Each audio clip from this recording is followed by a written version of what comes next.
Alright mga kapatid, welcome po sa ating channel. At sa mga bago, salamat po sa pagdalaw.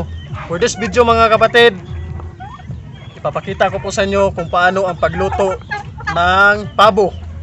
Siguro narinig na ninyo ang lutong patutin, yung luto sa pato. For this video mga kapatid, lulutuin natin ang pabo. Tatawagin natin itong pabutin. Alright. Pero bago natin sisimulan ang pagluto ng pabutin mga kapatid, magpapakain muna tayo. Here we go. Let's go.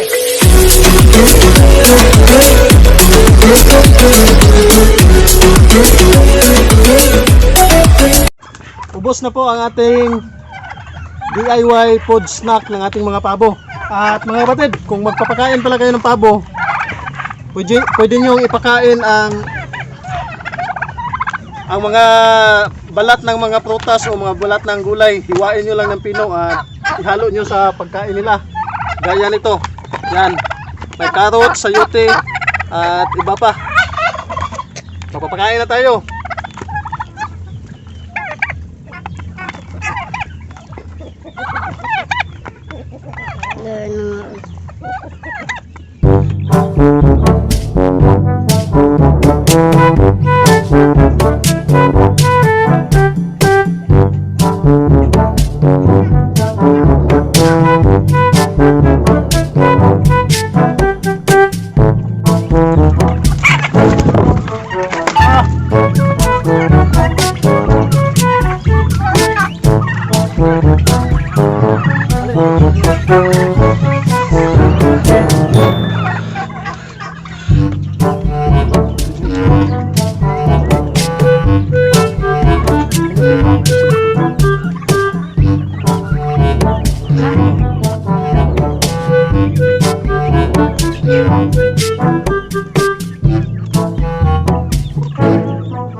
Tayong magpakain sa ating mga alagang pabo. Ito po, may nahuli ako at hindi ko na lang ipapakita sa inyo mga kapatid ang pagkatay nito kasi po once may kutsilyo at may dugo na makikita sa YouTube channel natin, hindi po mamonetize ang video. Kaya isa rin yung idea na aking ibibigay sa inyo sa mga YouTuber na nanonood ng vlog na ito.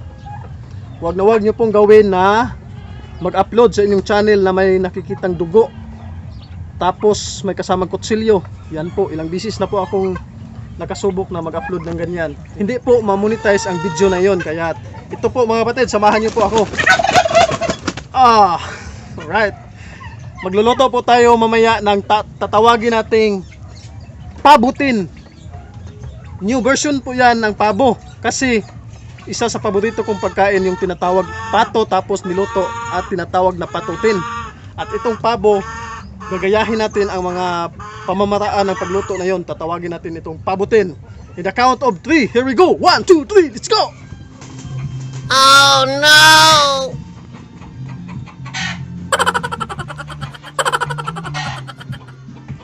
Isa rin itong paraan ng ating pag-uobserba sa ating alagang pabo dahil siguro sa mga nanonood ng aking mga nakaraang video, kita nyo naman na nagka-problema ang ating mga pabo mula noong nagpakain tayo ng asula. At ito, pansin ko po ito mga kapatid na may kakaiba po dito sa kanya. Unti-unti po ito parang lumiit ang kanyang timbang at ito may mga something sa kanyang ulo. Obserbahan natin ang kanyang lamang loob kung anong problema nito. Kaya di ko na lang ipapakita ang pagkatay nito dahil alam niyo naman na bawal sa YouTube ang dugo at ang mga kutsilyo. Kaya ibibigay ko na lang ang update mamaya pagkatapos na makatay ito. Let's go.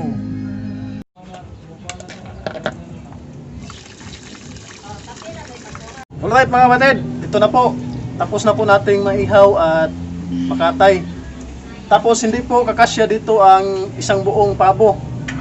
Kaya ang aking ginawa mga kapatid, kinuha ko ang kanyang pinakapaa. Yan. Hugasan natin. Tapos na po itong hugasan.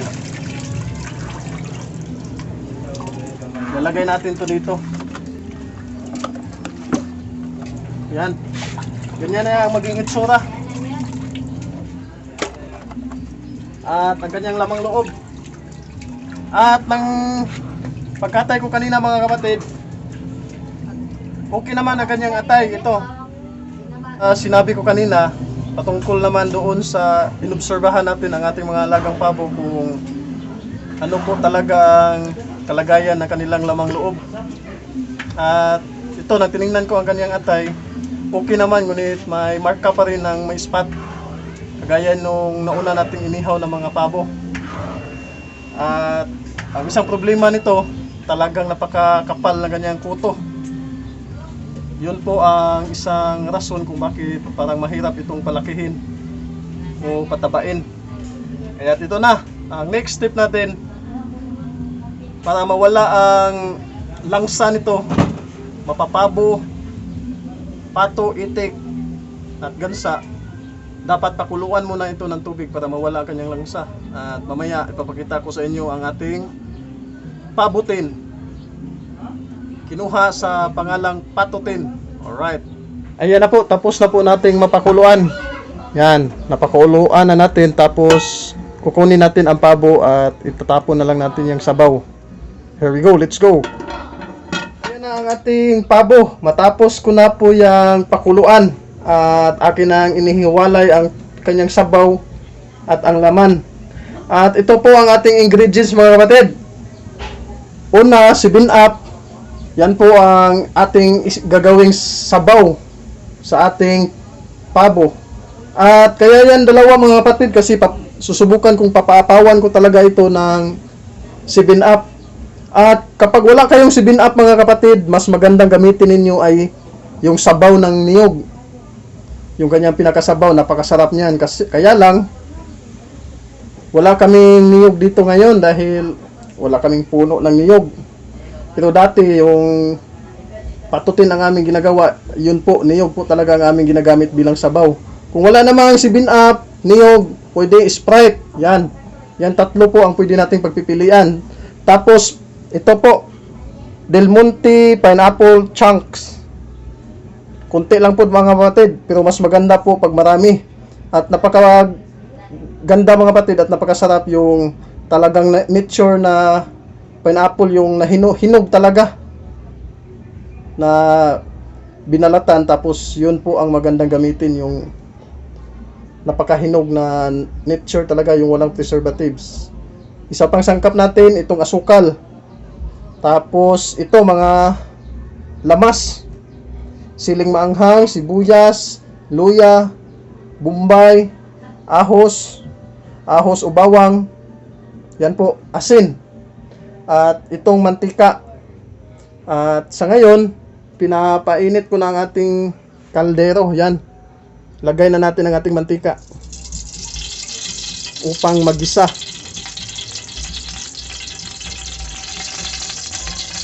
Bawang.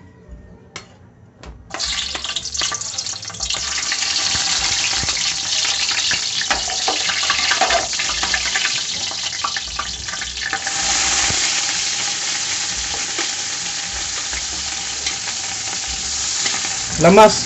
Isusunod natin itong pineapple shank. Hindi ko na itatapon ang kanyang pinakasabaw mga kapatid kasi may lasa naman ito. Kaya isasama na natin.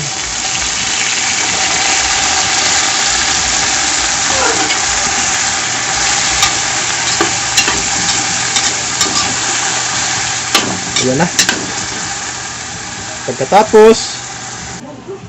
Pagkatapos isusunod na natin ang ating pinakatibuok na pabo. Ito na. Sana magkasya. Ayan. Kanyang paa. Tapos ito mga kapatid, dalawang paa po ito. Ang atay. Ito ang pinakamasarap mga kapatid. Isasama nyo ang lamang loob, yung kanyang tinae. Yan. Yan na po. Ang next natin na sangkap mga kapatid, ito na.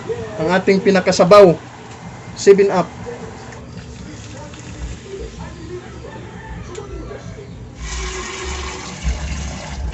At pagkatapos nating maibuhos yung dalawang 7-Up mga kapatid, magdadagdag tayo ng kaunting tubig. Yan, umapaw na po.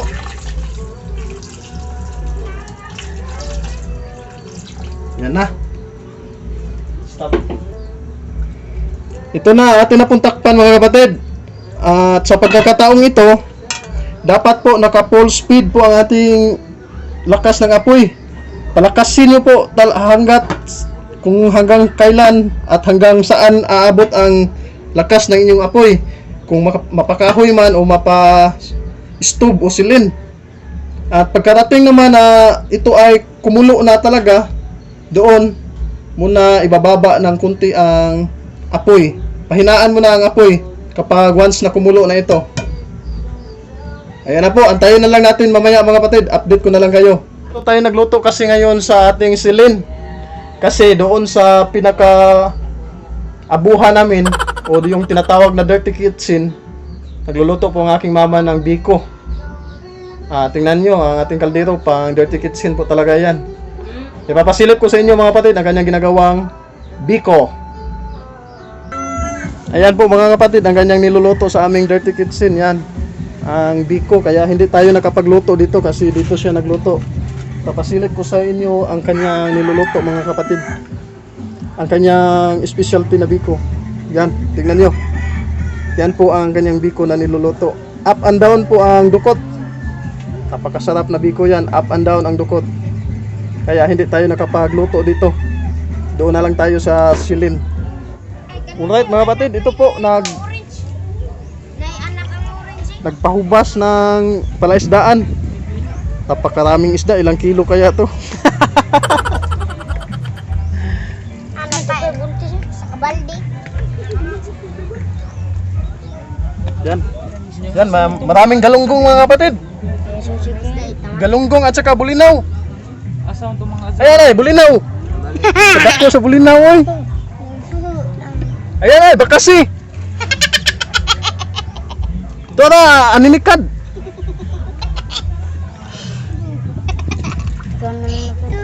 Bakasi si Kuntlud. Unya, tignan. Ito mga kapatid, tignan niya. Ang mga pisda, fish pan. Ayan ay, parang pantat na butiti. Ako, dito lasa.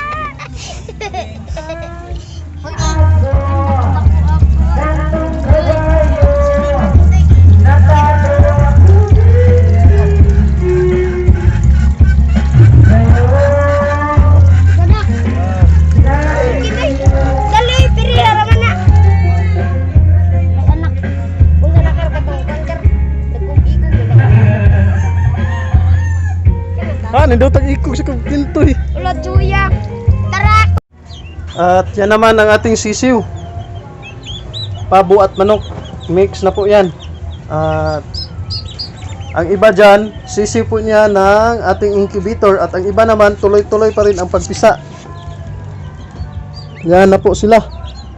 Hanggang ngayon, tuloy-tuloy pa rin ang pagpisa. Hindi po nagkasabay mga kapatid. Ayan. Marami-raming sisiw ito. Yan. Ako saan dito daan sa Ang uban. naman? Yan ang ating mga sisiw mga kapatid. Sisiw pa lang. Patay na ta sa laog. Magbuot ka? Alright mga kapatid, ayan na po ang ating finished product. Ang ating tinatawag na pabutin. Alright. Susubukan namin ngayong kakainin ito mga kapatid. Primerong luto pa namin ng ganitong klaseng pagluto.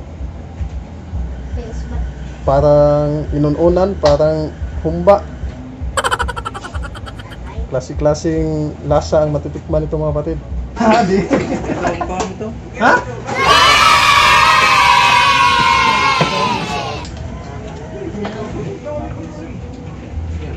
Sabaw. Magbombe kung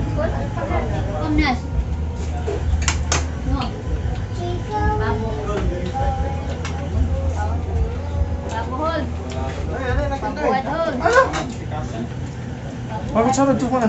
Alam mo dito. Magasan. Ay, kung ditang trick. Ano na magsabaw? Pamumulang. Pamilo ko may minuto ko.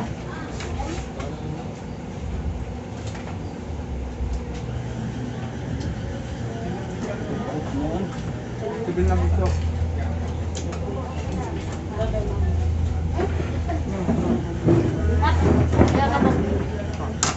Ya, ano mo? Babu ako ng trabaho ko. Nangasar, mapare.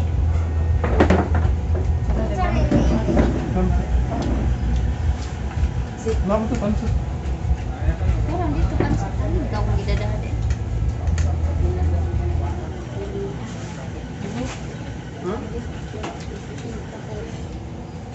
Magputas to para ng corner. Apil ka ha?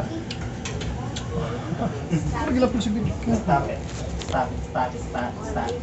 Rex! Ikaw, Rex!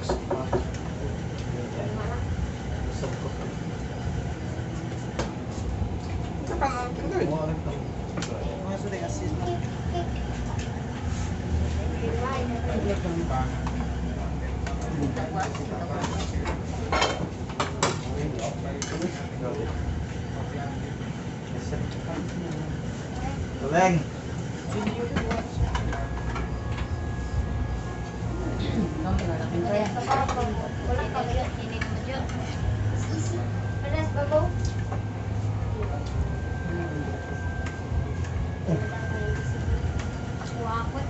Hmm? Kan nanda ko itong sarap. Pabo.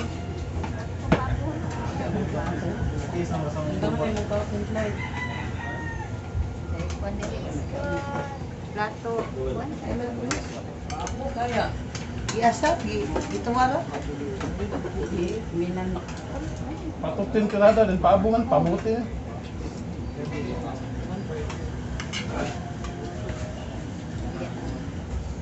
Napang hanaw hali. na may plato. Panay kutsara hali. Nakaw mo itala. Ano ko man gitsa ko dum. Pero, Paksi na ko gamay. ay, plato. Paksi na lagi. Oh, dili oh. Okay man ay. Atas lang pambagay. Dali ni. Kaya kung gusto noon na wag ka magpan. Asin mo ba? Asin. Asin eh. Adubo. Ano na? Painom na niya, didi niya. Ano ko dyan? Baim nun, nagdahin kong dudong. Mag-inunggoy ko. Nay paabungan, pabuti.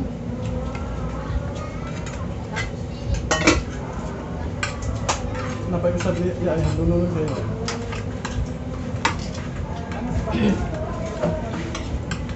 Abot lang asa ni mo ka? Pili taon mo ko.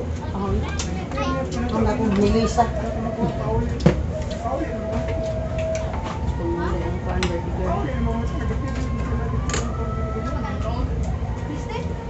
Dili naman ko na yung ano. No, di na pinapot ko lagi. Naipinto yun.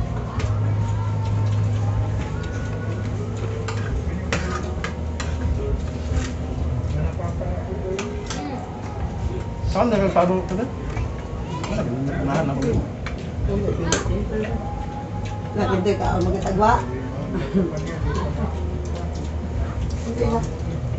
Wala ko na. May noon, di ko.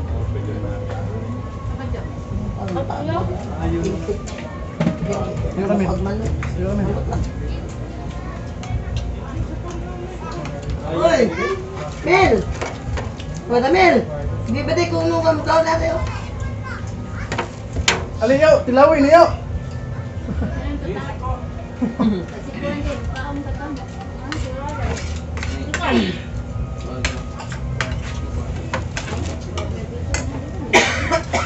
Nag-under din na.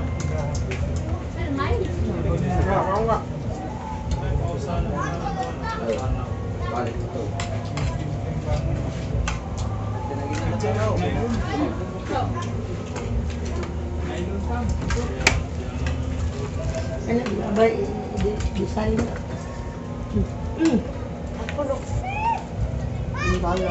Ang atok ko kan, bakal. Ano nagkabiyonan? Wala man. Hindi bad yun.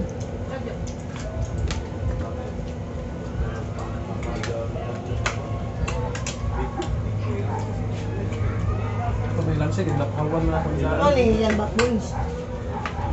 Pitso. Oh, darang kuan. Ah, backbone. Oh, Nag-crispy sa dita ka. Ano ba yun? Crispy yun. Ipusa ka na dollar. Yes! Kung saan mo pagluto oy? Kilaw, wait. Pabutin!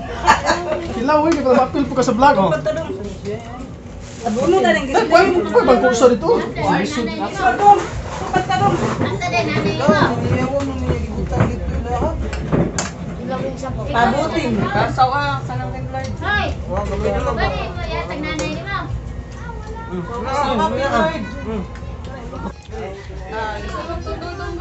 Ano ay nabilin? Ayan na, dinaanan ng bagyo. Opo. Talagang maanghang ng konti mga batid, masarap po. Ubus! Wa malanggam! Simot, sarap! Pabo, turkey. Ayan na mga batid, ubos na po. At namnam ang sarap ng pinya at 7-up. I'm the winner! At ang nanalo yan, favorite niya ang pabo. At maraming salamat sa inyo mga batid. Hanggang sa muli. Lagi niyo pong tandaan, ang paggawa ng mabuti ay di nagbubunga ng masama. Amen! Alright. Bye-bye!